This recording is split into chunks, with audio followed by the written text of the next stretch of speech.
नमस्कार, सुपरफास्ट बिहार झारखंड देख रहे हैं आप। मैं हूं आप सबके साथ अनूप। तो चलिए शुरू करते हैं तेज रफ्तार खबरों के इस सिलसिले को। भारतीय जांच एजेंसियों के डाल पर अलकायदा के 2 आतंकी कई आतंकी वारदात को अंजाम देकर विदेश फरार हो गए हैं। आतंकी सैयद मोहम्मद और अरसियान और रेहान की तलाश जोर शोर से जारी है। दोनों आतंकी अलकायदा और आतंकी संगठन आईएसआईएस से जुड़े हैं। रॉ और आईबी की टीम को दोनों के बारे में अहम जानकारी मिली है। जांच एजेंसी दोनों को पकड़ने का प्लान भी बना रही है। सूत्रों के हवाले से खबर है कि दोनों आतंकियों का संपर्क बिहार और झारखंड से भी है। दोनों ने कई युवाओं को पाकिस्तान ट्रेनिंग लेने के लिए भेजा था। एनआईए को भी दोनों आतंकियों की तलाश है।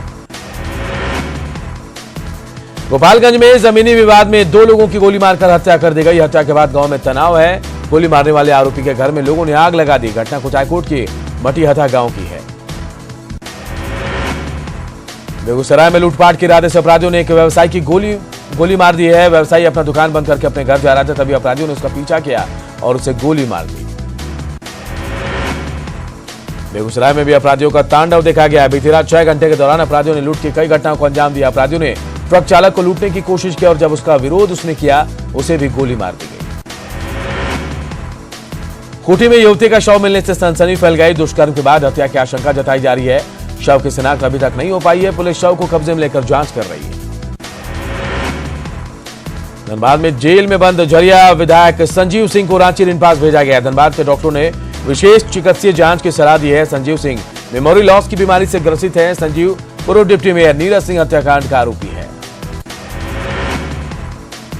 नवादा में यात्रियों से भरी एक ऑटो बेकाबू होकर सड़क किनारे पलट गई। हादसे में 7 लोग जख्मी हो गए।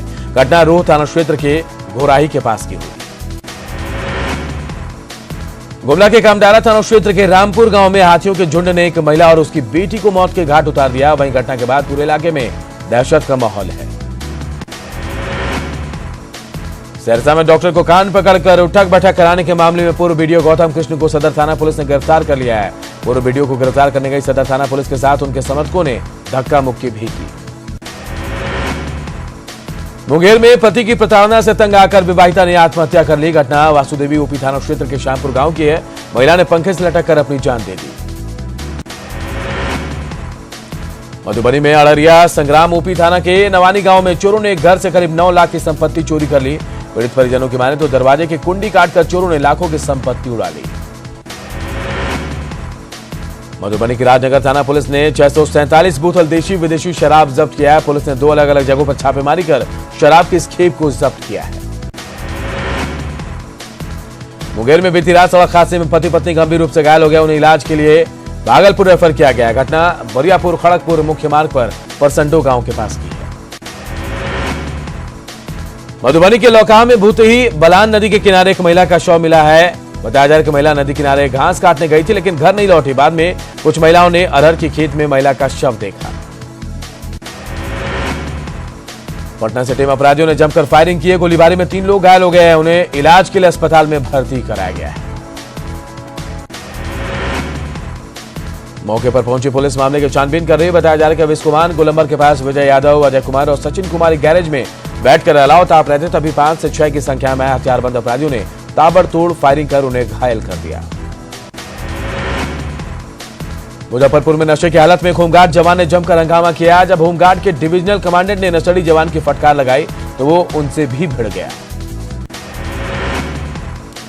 बाद में नशे की हालत में हंगामा कर रहे जवान वीरेंद्र सिंह को नगर थाना पुलिस के हवाले कर दिया गया। नशेड़ी जवान पर केस दर्ज कर पुलिस मामले की छानबीन में जुट गई है। मुजफ्फरपुर में कौवे की अचानक हो रही मौत से बर्ड फ्लू की आशंका जताई जा रही है। यहां सकरा के चंदनपट्टी गांव में आम के बगीचे में एक साथ 10 से ज्यादा मरे हुए कौवे पाए गए हैं। ग्रामीणों ने इसे लेकर अधिकारियों को सूचना दी, जिसके बाद पशुपालन विभाग की टीम गांव पहुंचकर मामले की जांच में जुट गई है। शुरुआती जांच में अधिकारियों ने बर्ड फ्लू से कौवों की मौत से इनकार किया है।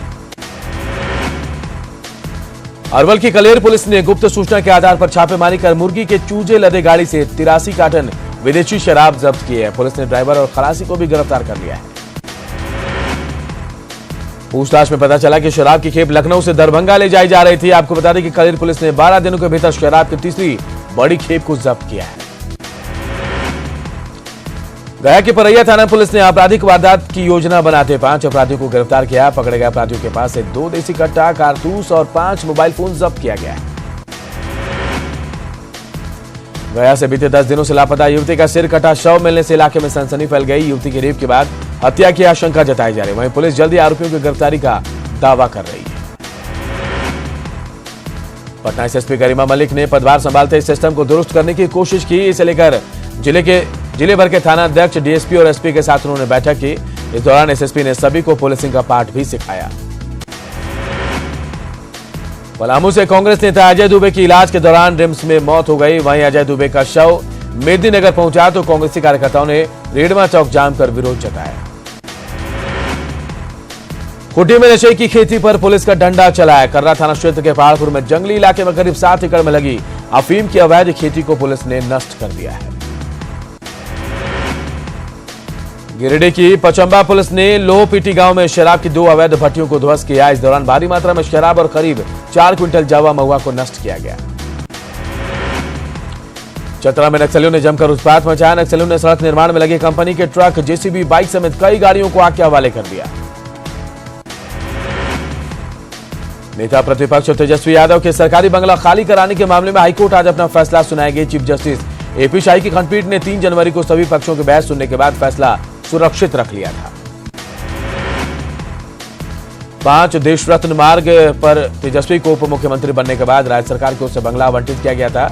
सत्ता से जाने के बाद तेजस्वी यादव ने बंगला खाली नहीं किया। फिलहाल यह बंगला डिप्टी सीएम सुशील कुमार मोदी को अलॉट है। आज का दिन महागठबंधन के लिए बेहद खास होगा। नेता प्रतिपक्ष तेजस्वी यादव के आवास पर आज महागठबंधन की एक अहम बैठक है, जिसमें तेजस्वी यादव से लेकर जीतन मांझी, उपेंद्र कुशवाहा, मुकेश सहनी समेत महागठबंधन के तमाम नेता मौजूद रहेंगे। महागठबंधन में शामिल हुए वीआईपी के नेता मुकेश सहनी ने कहा कि बैठक में लोकसभा चुनाव को लेकर सीट शेयरिंग समेत तमाम मुद्दों पर मंथन किया जाएगा। बिहार की सियासत में इस महीने भोज का दौर चलने वाला है। कई पार्टियां मकर संक्रांति के लिए भोज की तैयारियों में जुट गई है। महागठबंधन में शामिल हुए विकासशील इंसान पार्टी अपने सहयोगियों को आज माछ भात का भोज देने जा रही है। पार्टी के राष्ट्रीय अध्यक्ष मुकेश सहनी ने बताया कि इस माछ भात के भोज में महागठबंधन के तमाम दलों के नेता शामिल होंगे।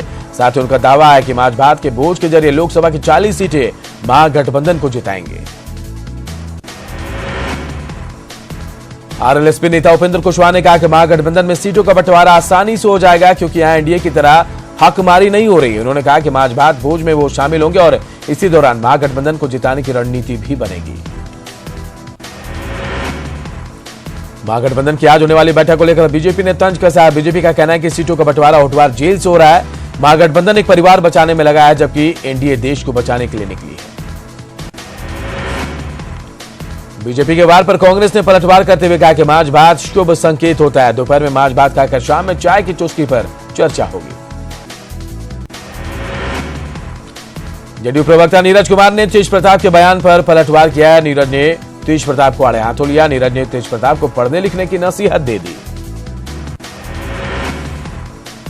रांची में सीएम रघुवर दास की डीसी और सचिवों के साथ समीक्षा बैठक चल रही है। वीडियो कॉन्फ्रेंसिंग के जरिए सीएम विकास योजनाओं की जानकारी ले रहे हैं। मिशन 2019 के लिए भारतीय जनता पार्टी के अध्यक्ष अमित शाह ने चुनाव से जुड़ी समितियों का ऐलान कर दिया। इसके तहत उन्होंने केंद्रीय गृह मंत्री राजनाथ सिंह को संकल्प पत्र यानी चुनाव घोषणा पत्र समिति का अध्यक्ष बनाया, जबकि केंद्रीय वित्त मंत्री अरुण जेटली को पार्टी की प्रचार शाखा का प्रमुख बनाया गया है। बीजेपी की इन चुनाव समितियों में राजनाथ सिंह और अरुण जेटली के अलावा रक्षा मंत्री निर्मला सीतारमण, केंद्रीय कानून मंत्री रविशंकर प्रसाद, रेल मंत्री पीयूष गोयल, केंद्रीय अल्पसंख्यक मंत्री मुख्तार अब्बास नकवी समेत अन्य पार्टी के दिग्गज नेताओं को शामिल किया गया है। मैनिफेस्टो कमेटी की खास बात यह है कि इसमें झारखंड बीजेपी के कद्दावर नेता और पूर्व मुख्यमंत्री अर्जुन मुंडा को भी शामिल किया गया है। मैनिफेस्टो कमेटी में 20 लोगों को शामिल किया गया है। अर्जुन मुंडा को मैनिफेस्टो कमेटी में जगह मिलने पर प्रदेश बीजेपी ने इसका स्वागत किया है। इधर लोकसभा चुनाव की तैयारी को लेकर झारखंड चुनाव प्रभारी मंगल पांडे रांची पहुंच रहे हैं, जो 3 दिनों तक पार्टी नेताओं और कार्यकर्ताओं के साथ बैठक कर चुनावी तैयारियों की समीक्षा करेंगे। झारखंड प्रदेश कांग्रेस ने लोकसभा चुनाव के मद्देनजर जनसंपर्क अभियान चलाने का फैसला लिया है। प्रदेश के 310 ब्लॉक को चिन्हित किया गया, जहां एक ब्लॉक का एक लीडर के नाम से पार्टी जनसंपर्क अभियान चलाएगी।